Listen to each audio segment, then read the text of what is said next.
조선 중종 제2 시절 경기도 한 외진 마을에는 젊은 과부 하나가 홀로 살고 있었습니다. 그녀의 이름은 소정이었습니다. 24세 나이에 벌써 3년째 과부 신세였지요. 허리까지 내려오는 검은 머리를 단정히 묶고 소복 차림으로 날마다 바느질로 근근히 살아가고 있었습니다. 흰 피부에 붉은 입술, 가느다란 목선을 가진 그녀는 초가집 안에서도 숨길 수 없는 아름다움을 지녔습니다. 하지만 소정의 밤은 외로웠습니다. 죽은 남편과의 기억은 희미했고 앞으로도 평생 이렇게 살아야 한다는 생각에 가슴이 답답했지요. 그날 밤도 소정은 홀로 등불을 켜고 바느질을 하고 있었습니다. 바늘이 천을 뚫고 지나가는 소리만이 정막을 깼습니다. 그런데 그때였습니다. 처마 밑에서 신음소리가 들렸습니다. 소정은 바늘을 놓고 귀를 기울였습니다. 바람 소리인가 싶었으나 신음은 계속 이어졌지요. 소정은 가슴이 두근거렸습니다. 밤에 찾아오는 사람은 없었고 혹시 도둑이 아닐까 하는 두려움이 앞섰습니다. 하지만 신음소리는 점점 약해졌고 소정은 결국 문을 열었습니다. 달빛 아래 한 남자가 쓰러져 있었습니다. 키가 크고 어깨가 넓은 건장한 체격이었으나 얼굴은 창백했습니다. 긴 머리는 흐트러져 있었고 왼쪽 팔에서는 피가 흘러내리고 있었지요. 평민 복색이었으나 어딘가 범상치 않은 분위기가 느껴졌습니다. 소정은 망설였습니다. 과부가 밤에 낯선 남자를 집에 들인다는 것은 있을 수 없는 일이었습니다. 마을 사람들이 알면 손가락질을 받을 게 뻔했지요. 하지만 남자의 신음소리는 점점 약해졌고 소정은 차마 외면할 수 없었습니다. 아니 되는 줄 알면서도 소정은 남자의 팔을 잡고 안으로 끌어들였습니다. 생각보다 무거운 몸을 간신히 방 안으로 옮겼지요. 남자는 정신을 잃은 듯 축 늘어져 있었습니다. 소정은 등불을 가까이 당기고 남자의 상처를 살폈습니다. 칼에 베인 자국이었습니다. 깊지는 않았으나 피가 많이 흘렀습니다. 그녀는 천을 찢어 물에 적셔 상처를 닦아내기 시작했습니다. 남자의 근육이 단단했고 거친 손이 느껴졌습니다. 소정의 손끝이 남자의 피부에 닿을 때마다 묘한 떨림이 전해졌습니다. 3년 만에 처음 만져보는 남자의 몸이었습니다. 소정은 얼굴이 화끈거렸으나 손을 멈추지 않았습니다. 깨끗이 상처를 닦아낸 뒤 천으로 단단히 감아주었지요. 그때 남자가 희미하게 눈을 떴습니다. 날카로운 눈매였으나 지금은 고통으로 일그러져 있었습니다. 여기가 어디요? 남자의 목소리는 낮고 거칠었습니다. 제 집입니다. 다치신 것을 보고 그냥 지나칠 수가 없었습니다. 소정은 시선을 피하며 대답했습니다. 남자는 잠시 소정을 바라보다가 다시 눈을 감았습니다. 그의 호흡이 고르게 이어졌고 소정은 안도의 한숨을 내쉬었습니다. 하지만 가슴 한편에서는 알 수 없는 두근거림이 일었습니다. 이 남자는 누구일까? 왜 다쳤을까? 그리고 이 남자와 함께 있다는 것이 위험한 일임을 알면서도 소정은 그 자리를 떠나지 못했습니다. 달빛이 창문 틈으로 새어 들어왔고 소정은 남자의 잠든 얼굴을 물끄러미 바라보았습니다. 금기된 떨림이 시작되고 있었습니다. 이튿날 소정은 남자의 이마에 손을 대보니 뜨겁게 달아올랐습니다. 상처가 덧난 것이었습니다. 소정은 서둘러 약초를 다려 먹였고 찬물로 몸을 식혔습니다. 남자는 신음하며 뒤척였으나 깨어나지는 못했지요. 사흘이 지나서야 남자는 정신을 차렸습니다. 그가 눈을 뜨자 소정은 죽을 떠먹였습니다. 남자는 처음엔 경계하는 눈빛이었으나 소정의 손길이 순수함을 느끼고는 조금씩 마음을 열었습니다. 성함이 어찌 되십니까? 소정이 조심스럽게 물었습니다. 강윤이라 하오. 부인의 은혜를 어찌 갚아야 할지 모르겠소. 남자는 고개를 숙이며 답했습니다. 소정은 더 묻지 않았습니다. 강윤의 눈빛에서 말하고 싶지 않은 무언가가 느껴졌기 때문입니다. 그저 상처가 아물 때까지 머물게 하면 그만이라 생각했지요. 하지만 강윤은 쉽게 떠나지 못했습니다. 상처는 아물었으나 관가의 포졸들이 마을 근처를 수색하고 있었기 때문입니다. 소정은 강윤을 다락에 숨겨주며 조심스럽게 보살폈습니다. 밤이 되자 강윤은 다락에서 내려와 소정과 마주 앉았습니다. 등불 아래 두 사람의 그림자가 하나로 겹쳤습니다. 강유는 소정이 바느질하는 모습을 물끄러미 바라보았습니다. 가느다란 손끝이 바늘을 놀리는 모습이 고왔고 고개를 숙인 하얀 목덜미가 은은하게 드러났습니다. 소정도 강윤의 시선을 느꼈습니다. 가슴이 두근거렸고 바늘을 찌를 때마다 손이 떨렸습니다. 그날 밤 강윤은 소정에게 다가갔습니다. 바느질하던 소정의 손을 잡았지요. 소정은 깜짝 놀라 고개를 들었고 강윤의 눈빛과 마주쳤습니다. 말없이 서로를 바라보던 두 사람은 천천히 가까워졌습니다. 강윤의 손이 소정의 뺨을 어루만졌고 소정은 눈을 감았습니다. 그날 밤 두 사람은 서로를 안았습니다. 오랜 외로움이 한순간에 녹아내렸고 금지된 열정이 타올랐습니다. 소정은 과부의 도리를 저버렸고 강윤은 쫓기는 몸임을 잊었습니다. 새벽녘 소정은 강윤의 품에서 잠들었습니다. 하지만 마음 한편에는 불안함이 자리 잡았습니다. 이 남자는 언젠가 떠날 것이고 자신은 다시 홀로 남을 것임을 알았기 때문입니다. 그날 남마을 안악들이 소정의 집 앞을 지나가며 수군거렸습니다. 밤마다 불빛이 늦게까지 켜져 있고 이상한 기척이 느껴진다는 소문이었습니다. 소정은 가슴이 철렁했습니다. 더 조심해야 한다고 생각했지요.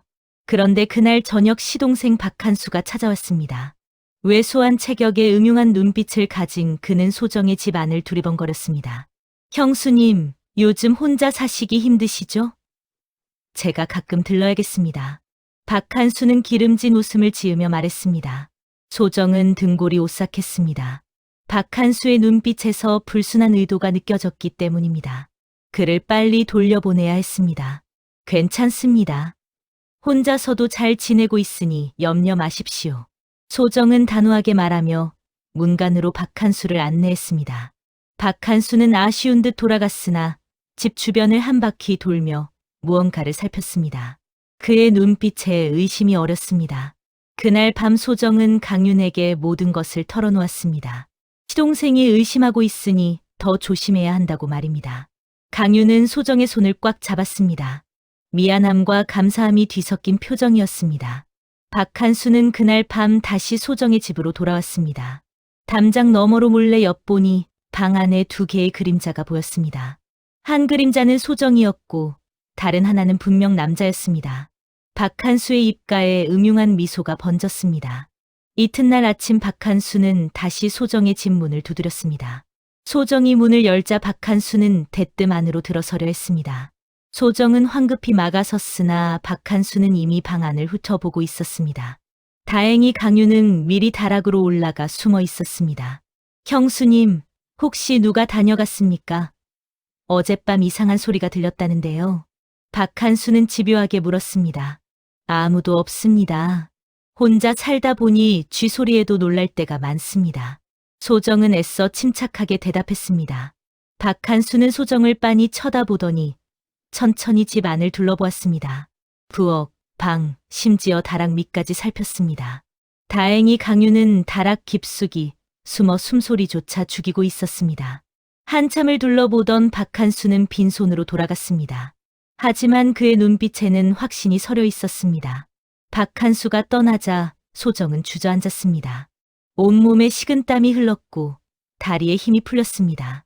강윤이 다락에서 내려와 소정을 안았습니다.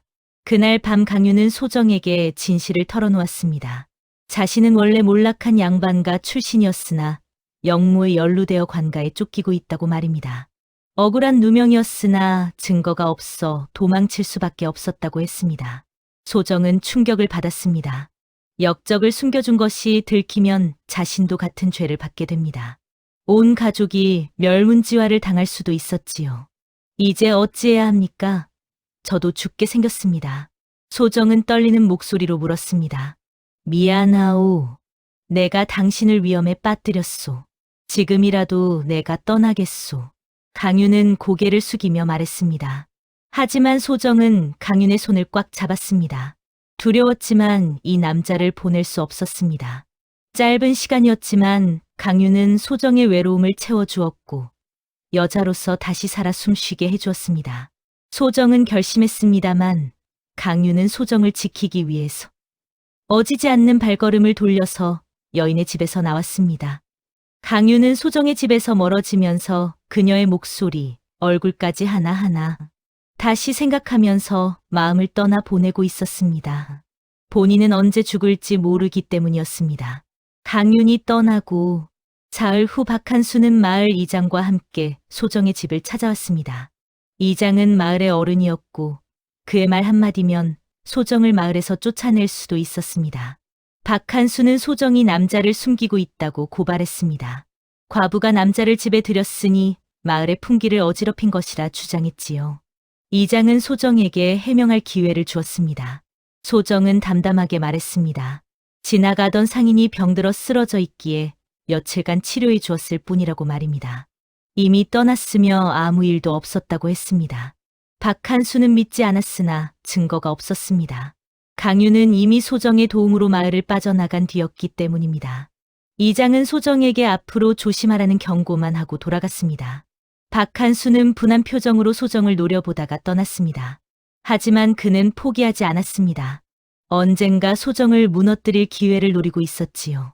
소정은 홀로 남았습니다. 강유는 안전한 곳으로 피신했고 소정에게는 다시 만나자는 약속만 남겼습니다. 하지만 그 약속이 지켜질지 소정은 알 수 없었습니다. 강윤이 떠난 지 한 달이 지났습니다. 소정은 날마다 대문 밖을 바라보며 강윤을 기다렸으나 아무 소식도 없었습니다.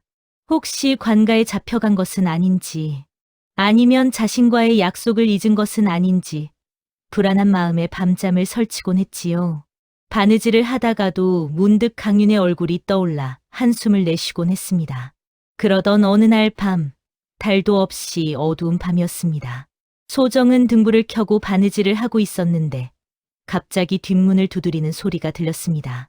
가슴이 철렁했으나 소정은 조심스럽게 문을 열었습니다. 강윤이었습니다.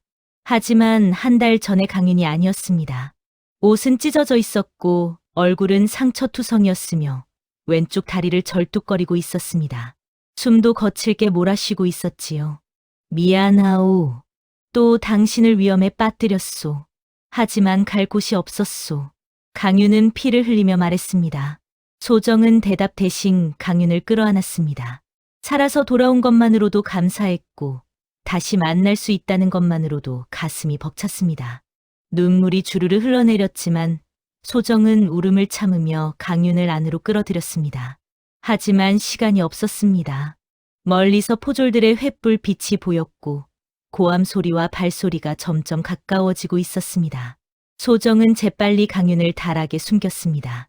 그리고 자신은 아무 일 없다는 듯이 방 한가운데 앉아 바느질을 시작했지요.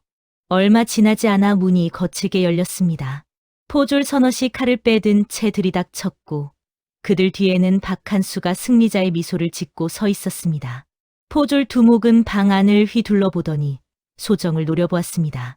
여기 역적이 숨어 있다는 밀고를 받았다. 구석구석 뒤져라. 포졸들은 부엌부터 뒤지기 시작했습니다.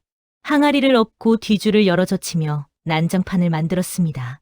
소정은 가슴이 터질 듯 두근거렸으나 애써 침착한 표정을 유지했습니다. 박한수가 소정에게 다가왔습니다. 그의 눈빛에는 탐욕과 음흉함이 가득했습니다. 오랫동안 탐내던 형수를 이제야 손에 넣을 수 있다는 확신이 서려 있었지요. 형수님, 순순히 말씀하시면 목숨만은 살려드리겠습니다. 그 역적 놈이 어디 숨었습니까? 박한수는 소정의 턱을 손으로 들어 올리며 물었습니다. 소정은 박한수의 손을 뿌리치며 일어섰습니다. 그리고 당당하게 포졸 두목을 바라보며 말했습니다. 여기엔 아무도 없습니다. 과부 혼자 사는 집에 함부로 들어와 난동을 부리시면 이장님께 말씀드리겠습니다. 포졸들은 방 안을 샅샅이 뒤졌으나 아무것도 찾지 못했습니다. 다락은 천장이 낮아 사람이 숨을 만한 곳이 아니라고 생각했기 때문에 대충 훑어보고 지나쳤습니다. 강유는 숨을 죽이고 좁은 구석에 몸을 웅크린 채 꼼짝도 하지 않고 있었지요. 포졸 두목은 화가 났으나 증거가 없으니 어쩔 도리가 없었습니다. 박한수에게 허위 밀고를 했다며 한 소리하고는 포졸들을 이끌고 나가버렸습니다. 박한수는 분한 표정으로 소정을 노려보았습니다. 입술을 깨물며 무언가 중얼거리더니 마지못해 뒤따라 나갔습니다. 하지만 집을 나서면서 뒤를 돌아보며 말했습니다. 언젠가는 꼬리가 잡힐 것이오. 그때는 형수님도 끝장이요. 포졸들이 완전히 사라진 뒤에야 소정은 주저앉았습니다. 온몸에서 힘이 빠졌고 손이 부들부들 떨렸습니다. 강윤이 다락에서 내려와 소정을 끌어안았습니다. 소정은 강윤의 품에서 억눌렀던 울음을 터뜨렸습니다. 강윤은 소정의 등을 쓰다듬으며 미안하다는 말을 되풀이했습니다. 자신 때문에 소정이 위험에 처했고 이제는 더 이상 여기 머물 수 없다는 것을 알았습니다. 다음 날 새벽 강윤은 떠나기로 했습니다. 소정은 강윤에게 마지막 식사를 차려주었습니다. 두 사람은 말없이 밥을 먹었고 서로의 얼굴만 바라보았습니다. 눈물이 흘러내렸지만 닿지 않았습니다. 강윤은 소정의 손을 꽉 잡고 말했습니다. 반드시 억울함을 풀고 돌아오겠다고. 그때는 당당하게 소정을 맞이하겠다고 약속했습니다. 소정은 고개를 끄덕이며 강윤을 믿기로 했습니다. 동이 트기 전 강윤은 소정의 집을 떠났습니다. 소정은 대문 밖까지 따라 나가 강윤의 뒷모습이 사라질 때까지 바라보았습니다. 아침 안개 속으로 강윤의 모습이 희미해지자 소정은 비로소 돌아섰습니다. 집으로 돌아온 소정은 강윤이 앉았던 자리를 쓰다듬었습니다. 아직 그의 온기가 남아있는 것 같았고 그의 향기가 느껴지는 것 같았습니다. 소정은 다짐했습니다. 강윤이 돌아올 때까지 이 집을 지키고 기다리겠다고 말입니다. 세상이 뭐라 하든 박한수가 괴롭히든 강윤을 향한 마음만은 변치 않을 것이라 다짐했습니다. 강윤이 떠난 지 석 달이 흘렀습니다. 소정은 날마다 바느질로 근근히 살아가며 강윤을 기다렸습니다.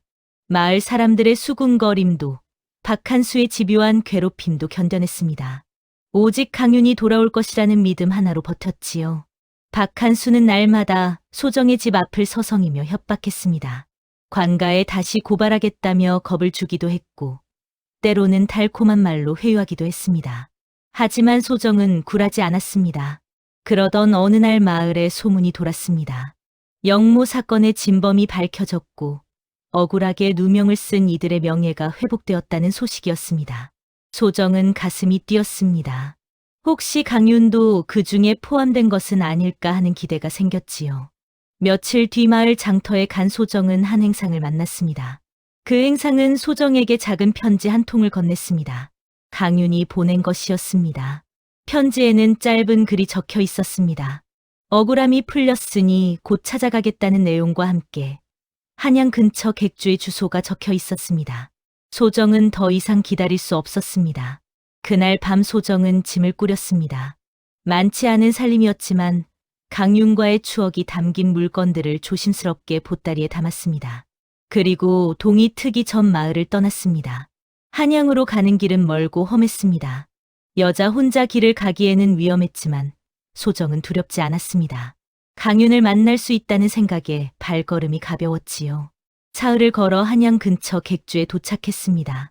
객주 주인에게 강윤을 찾는다고 하자 주인은 고개를 끄덕이며 2층 방을 가리켰습니다. 소정은 떨리는 마음으로 계단을 올랐습니다. 방문을 열자 강윤이 창가에 서 있었습니다. 그는 깨끗한 한복을 입고 있었고 머리를 단정히 묶었으며 예전의 상처들은 모두 아물어 있었습니다.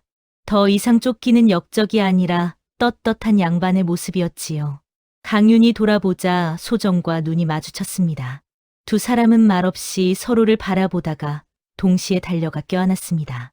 긴 기다림 끝에 다시 만난 두 사람은 눈물을 흘리며 서로의 온기를 확인했습니다. 기다려줘서 고맙소. 당신이 없었다면 나는 진작 죽었을 것이오. 강윤은 소정의 머리를 쓰다듬으며 말했습니다. 저도 당신이 있어 버틸 수 있었습니다. 이제 다시는 떨어지지 맙시다. 소정은 강윤의 품에서 말했습니다. 강윤은 소정에게 모든 것을 설명했습니다. 영모의 진짜 주모자가 잡혔고 자신을 포함한 여러 사람의 누명이 벗겨졌다고 했습니다. 비록 몰락한 양반이지만 이제는 떳떳하게 살아갈 수 있게 되었다고 말했지요. 나와 함께 새로운 곳에서 시작하겠소? 세상의 시선 따위는 신경 쓰지 말고 말이오. 강윤은 소정의 손을 잡고 물었습니다. 어디든 좋습니다. 당신과 함께라면 어떤 곳이든 천국일 것입니다. 소정은 미소를 지으며 대답했습니다.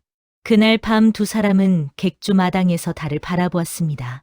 보름달이 환하게 빛나고 있었고 가을 바람이 살랑살랑 불어왔습니다. 강윤은 소정의 어깨를 감싸 안았고 소정은 강윤의 품에 기댔습니다. 과부와 역적이었던 두 사람은 이제 서로를 사랑하는 한 쌍의 남녀가 되었습니다. 세상이 뭐라 하든 어떤 시련이 오든 두 사람은 함께 이겨낼 것입니다. 며칠 뒤 두 사람은 남쪽 지방의 작은 마을로 떠났습니다. 그곳에서 강윤은 서당을 열어 아이들을 가르쳤고 소정은 바느질로 생계를 도왔습니다. 소박하지만 행복한 삶이었지요. 가끔 소정은 예전 마을을 떠올렸습니다. 박한수는 어떻게 되었을까? 이장님은 건강하실까? 그런 생각들이 스쳤습니다. 하지만 후회는 없었습니다. 소정은 강윤의 손을 잡고 말했습니다. 당신을 만난 것이 제 인생 최고의 행운이었다고. 다시 태어나도 당신을 선택하겠다고 말이지요. 강윤도 소정을 끌어안으며 대답했습니다. 당신이 나를 구해주지 않았다면 나는 진짜 이 세상 사람이 아니었을 것이라고 평생 은혜를 갚으며 살겠다고 약속했습니다. 달빛 아래 두 사람의 그림자는 하나로 겹쳤습니다. 금기를 넘어선 사랑은 이렇게 결실을 맺었고 두 사람에게는 희망찬 미래가 기다리고 있었습니다. 진정한 사랑은 신분도 과거도 세상의 시선도 뛰어넘는 법입니다. 구독, 좋아요는 제작에 힘이 됩니다.